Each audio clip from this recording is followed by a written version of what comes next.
Hey guys, welcome back to Overtakes. I'm Kel. And this is Misfit. And we're here with our Friday preview. Gonna go over some of the stuff that's going on Friday. Not too much to go over from last night, just because we're recording this on Thursday afternoon before those games happen. Yeah. But if you like what you're gonna hear, if you like what we're doing here, give us a like, a subscribe, all that good stuff. We really appreciate anybody that's already done any of that. So let's dive into it. All right. So, first match, we have Houston versus New York. This is a big match for Houston. Granted, like we said, we're doing this on Thursday. This is a tough go for them. They have to win 2 games to get even a sniff to get in and have other help. Right. This is the one match I had kind of circled on there for them in the probably not going to make it category. Right. Even if they won against Philly last night, I just don't feel like they're going to be able to get the win here because they absolutely need this win and they need maps. So, and they're just not going to get either of those against New York. And the thing is with New York, the teams that they know that aren't like in any kind of playoff scenario, they kind of aren't showing them anything, or they're kind of just kicking their ass. Like they kind of like they did with San Francisco a little bit. They toyed with them, and then they're just like, all right, let's finish this. Right. I think you're going to get a lot of that in this one. I think New York is using some of these things as almost like scrims to see what they can run against teams. And if they beat Boston on Thursday night, the money's on the table. And betting against this team with money on the table is stupid. It really is. And they'll play a hard match and then get ready for the Sunday games and probably win that too. And this is most likely going to be the final devastating blow to Houston. Yeah. Regardless. Yeah. That being said, they could take him to 5. I mean, but I'm still not going to pick them. No, I'm still not going to pick them over New York. That's just suicide. Yeah. So we're both picking New York. Who do you got in your sights? In my sights, New York. I'm going to be watching. I think I'm going to check out what Sabiobi's doing in this one. Yeah. The more and more I watch him play, like his hero pool is a lot bigger than I thought, and a lot of people thought. And just seeing him do different stuff and seeing what he can do, like on Brigida, Widowmaker, him getting on the Tracer, him doing some other stuff. I've seen he played Junkrat a little bit, played a couple other things. I just want to see where he's going. Plus, he's fun to watch because he's so money in certain situations. It's almost like you're waiting for it. Right. It's, okay, the clock's ticking. Where's Sabiobi? Oh, there he is. I'm right there with you for everything you just said. Like, Sabiobi's just so fun to watch. I'll probably be watching some Libero too. I mean, screw it. I'm going to be watching Jonak because he's my favorite player in this league. I love watching that dude. His Zen is insane. Yeah. That's who I'm going to be watching. And he's going to have a lot of damage in this one. Yeah, he is. The way Houston plays. Right. Oh. So who do you got in your sights for Houston? Houston. I'm going to go with the Tanks. Yeah. Much like we talked about with New York, I want to see... This might not matter for now, but, future, I want to see where Muma and Cool Matt, they seem to have slipped a little bit, especially Cool Matt on Diva. I don't know what happened there. It's just like he's been off. I mean, a lot of it's the meta and what heroes people are playing and stuff. Yeah, he just can't be as impactful on Diva as he was able to before. Which he was very impactful. Muma, I think the grind's getting to him a little bit. I want to see him. I want to see him come out and play a really good match like they did in the first couple stages because they were really fun to watch as a tank duo. So that's who's my sights for this one. Yeah, I'm gonna have to agree with you again. That is exactly who I was thinking of, and then you said him. So I'm right there with you. Yeah. All right, so let's move on to the next match. Another pretty big match for these playoffs is the Gladiators going against Seoul. Yeah. So this is Seoul's last shot. Yep, their final shot. It's going to be a rough shot too. Yeah. The Gladiators aren't ones to sit down. Plus, and even that, like they're in the stage playoffs, they're in the overall playoffs. They pretty much solidified their place, but at the same point, I can't imagine that they were just going to be like, we're just going to not really show up against Seoul. Yeah, exactly. And they're constantly working on their game, so I don't think they care what other people see. Yeah. You don't know what you're going to get with them. I think that's their biggest caveat to the way they play. Because, I mean, Shaz was playing fucking DPS the other night. I mean, you're going to get weird stuff from them that works. Yeah. Not like old Dallas Fuel Stage 1 weird shit. No, this is weird shit that this is legitimate. Works. Yeah. They're constantly working on their game, and they're constantly improving. Seoul is just... like Houston, they beat the teams they're supposed to beat. They don't beat the teams that are better than them necessarily. Mm-hmm. I mean, yeah, they beat Dallas, but Dallas is better than them in this stage. So I guess you can kind of give them that one, but not really. It's just they don't look good. Yeah. Fleta carried that match. Absolutely. Like, Fleta 100% carried them in that match, and you can't rely on him having a performance like that against this team who has been playing so well and so cohesively.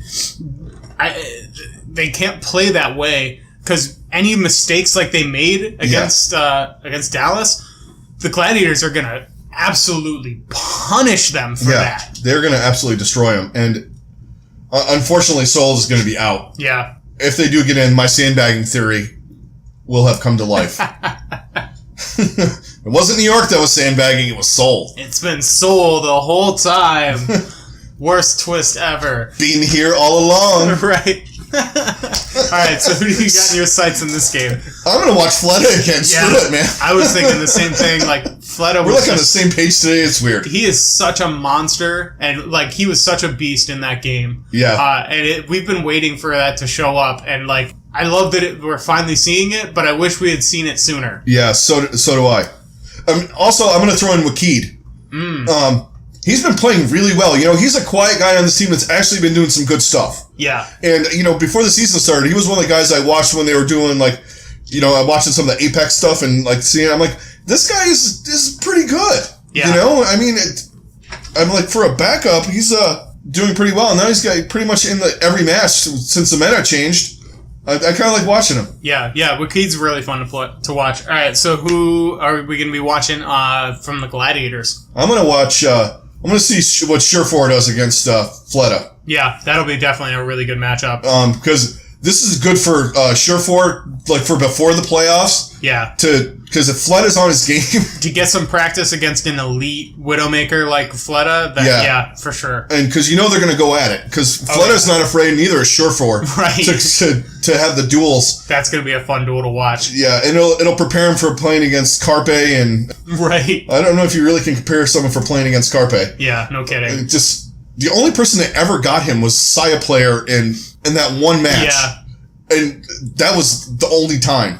Right. Because even when New York beat them, it wasn't because of Carpe getting dominated. Like, he was doing everything he could. Yeah. It was just the rest of the team fell apart. Yeah, it was Libero going off. Yeah. Anyway, back to Surefour. For the Gladiators, I'm going to be watching... I'm actually going to be watching Bishu. Yeah. I mean, obviously we know we're going to get a phenomenal performance from Fissure just because... Yeah. When do we not... At this point, yeah, the dude's my MVP for the league right now, like 100%. I'm torn. Can't say it enough, but I think Bishu is going to be an interesting person to watch, and seeing what he can do to help out Fissure and help out the rest of the team. I think Bishu's a big key. They've been putting Void in on certain maps. I think they're kind of doing that. They're kind of quietly copying the New York platform. Yeah, where like you have Void come in for the hybrid maps. Yeah, like Jonas. Yeah, they're kind of. Someone looked at that and said that right there. That's what we're gonna do. Yep. And they got hydration, and they got. Although they have Asher as kind of the tracer guy, so who's kind of like on the outside, but. Right. You know, you got Surefour, who's kind of their Saviobi-ish. I'm not putting him on that level, but. Right. And you got Hydration doing the Libero thing. Yeah. I mean... It's definitely interesting. Copycat League. Right, no kidding. All right, so let's move on to the last match of the day. We got Dallas Fuel going against the Los Angeles Valiant. There's no value in this game, really, for any kind of playoff implications, but... The Valiant want to go 10-0. Yeah. And they probably will. They will. As well as Dallas has been playing, they just lost to Seoul.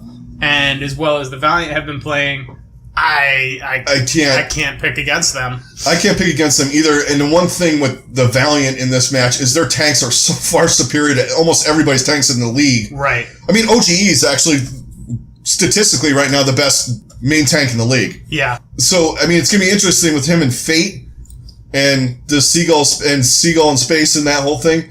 But they're playing on such a level that it's ridiculous. Right. And I do think, like I said before with Dallas, I think Mickey playing Brigida at such a high level was masking some of the problems. Yes. And it's not necessarily, I guess masking is a bad word. Mm-hmm. It was, well, I guess masking is the good word for that, because, I'm confusing myself now.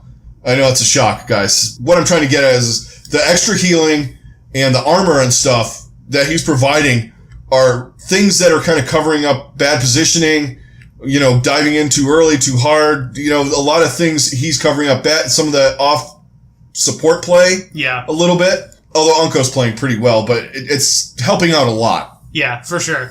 But all that being said, I can't pick against the Valiant. Nope. They're just playing way too well. So who do you got in your sights in this game? In my sights, I'm going to go with, take a look at Soon for the Valiant. Yeah. I want to see, where he's going, like how he's looking, because he's been looking so good, like lately, like in the last few matches.